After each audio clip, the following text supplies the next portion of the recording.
হাজার বছর ধরে আমি পথ হাঁটিতেছি পৃথিবীর পথে, সিংহল সমুদ্র থেকে নিশীথের অন্ধকারে মালয় সাগরে।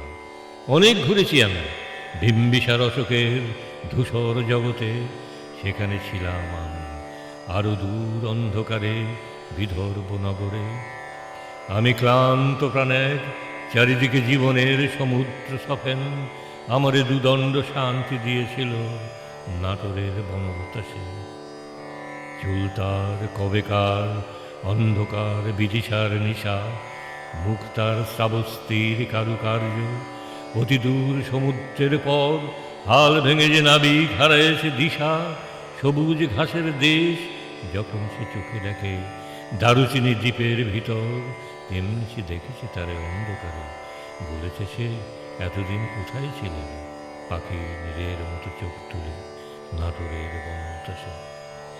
সমস্ত দিনের শেষে শিশিরের শব্দের মতন সন্ধ্যা আসে, ডানার রৌদ্রের গন্ধ মুছে ফেলেছি। পৃথিবীর সব রং নিভে গেলে পাণ্ডুলিপি করে আয়োজন, তখন গল্পের তরে জোনাকির রঙে ঝিলমিল সব পাখি ঘরে আসে। সব নদী ফুরায়ে জীবনের সব লেনদেন, থাকে শুধু অন্ধকার মুখোমুখি বসিবার বনবাতাসে।